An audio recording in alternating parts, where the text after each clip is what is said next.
VCU and BYU, their opener in the East region. Last time BYU won a tournament game, that man stole the nation's hearts. Jimmer Fredette in the building. They take on the 11 seed in VCU, looking for their first tournament win since 2016. 5 minutes left in the first half, a tight one here. Dalen Hall swings to Yegor Dimon from downtown. Dimon scored 11 of his 15 in the first half. Final seconds of the half, Hall got to spin off his defender and win at the rack, but it won't go. Rebound does. Keba Keita with the cleanup effort. BYU ends the half on a 12-2 run, up 11 at the break. VCU's largest halftime deficit of the season. Trying to cut into it, but giveaway's an issue. Richie Saunders with the steal. Gonna go coast to coast and do it himself at the rack. Cougs up 14 after the throw. Air Richie turning defense into offense. You know, that's the heir to the tater tot throne right there. We'll call him King Tot. Tim Doyle, that's for you. BYU hangs on to win this one. Company gives away free tots nationwide for 30 minutes after the game. Orida Potatoes, you're on notice. A few minutes later, blocked by Keita. One of 4 blocks by the big man. Minute later, Saunders. No good from three-point range, but Fuseni Traore put back at the rack. Second chance points there as we're under 8 and BYU up 12. They can taste it. The Tot King finished with a team-high 16 points. Free tots for everybody, Jackie. BYU wins it 80-71 as they advance to the round of 32 for the first time since 2011. They will face off with a hot Wisconsin team there on Saturday. A look at your box score. Everybody pitching in as BYU makes easy work of VCU and moves on to the round of 32. Not a bad way to start off. First trip to the big dance as head coach, you get the win, but we were just joking about it. What was this like for you? Man, exhausting, you know, just Game 7 type vibes is what it felt like, but just the energy in the building, just the tenseness of it all, you know, you can't really describe it. So for our guys to be able to execute with that level of intensity, I thought was super impressive. And now you have a Game 7 again on Saturday, by the way. That's right, it just keeps coming at you, but, you know, they say survive in advance, and that's what we did. So, you know, just happy with our guys. You know, there was a couple things we keyed in on. You know, I thought we handled their pressure pretty well for the most part. Thought we did a really good job on the glass as well. And we felt like if we could get those 2 things done, we give ourselves a chance to win. You found solutions, and now you're going to have to find solutions against the Badgers. Go celebrate with your guys. Thank you so much. Appreciate it.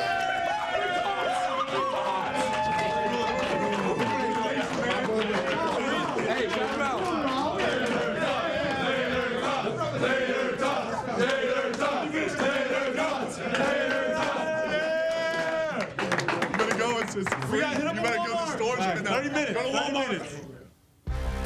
I mean, who turns down a tater tot? Can't trust that person. Maybe you can trust BYU this season. First time in a long time, they're walking away with a win here in the first round. We showed you Jimmer Fredette. That was over Wofford. Here, VCU goes down 80-71. Again, your final, BYU on to Wisconsin. Back in studio, Tim Doyle, Avery Johnson, Joe Musso, your host, as we continue to celebrate this great day of madness. Fellas, BYU pretty efficient in the way that they went about their business in this win. 50% from the field, dominated the paint. What jumped off the box score at you, Coach? Well, they were +9 on the boards. And when you look at this BYU team, they're an offensive team, but you never really thought coming into this game that they would out-rebound VCU by almost double digits. They did a lot of dirty work. They didn't shoot the 3 as well. So when you can win a game and you don't have really your best game, that's a really good sign about coaching. Remember, this BYU team, this is a team that comes out of the Big 12, so you're battling against Houston and teams like Iowa State. And when you don't play against those teams, then you feel like you can get your dribble handoff game into the game, your pick and roll game, your penetration, and then they made timely threes. But give Coach Kevin Young, who said he was exhausted, give he and his staff credit. They did a magnificent job. Joe, this is the new model, my friend, in college basketball. Kevin Young was a longtime NBA assistant. The last time he coached in college basketball was 20 years ago. But hats off to BYU, their administration. From what I heard inside the program there, Danny Ainge is very hands-on.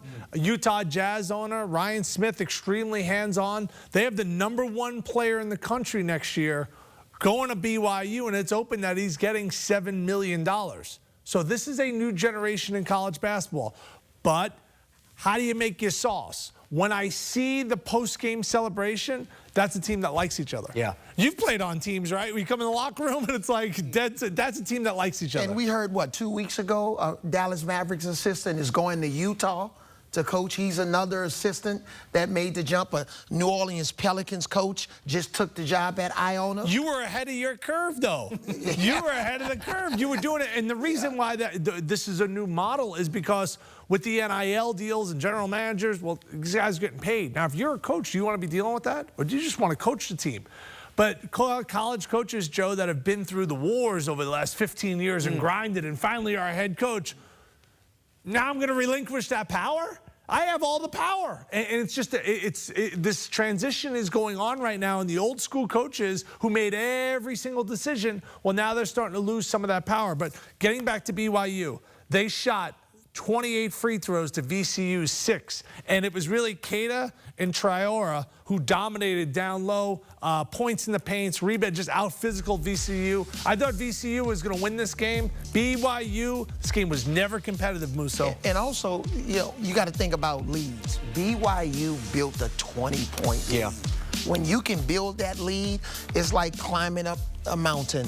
The team that's trying to get back in the game, they have to use so much energy.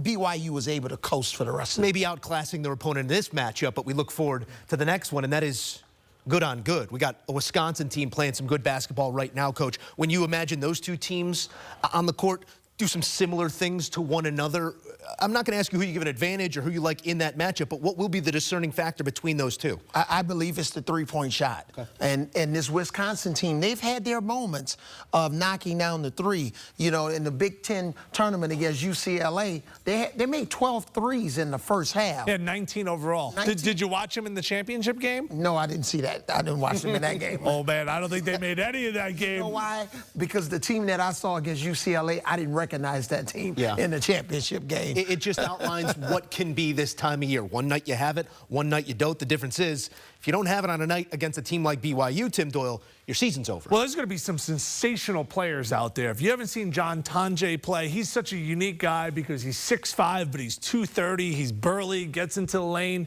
Igor Demin, Igor, I'll learn your name when you make the NBA, okay? A little more of a Y at the top. He's a tremendous talent. He can put the ball on the floor. He can shoot it from deep. He's 6'10".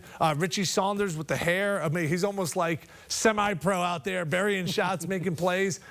This is interesting because Wisconsin's really old school, and they've done it in an old school way. And now BYU is the new school. So I think this is going to be a great matchup. Wouldn't be surprised if whoever came out of this game. I got to dive in a little deeper. If I had to pick off the top of my head, I'd probably pick the Badgers. It's just what makes this tournament so great. You move them over, you move on, and you're on to the next one. The next one being Wisconsin for BYU. Comes away with a 9-point win here in the opening round against VCU. Oh, we got a good one coming for you on Saturday.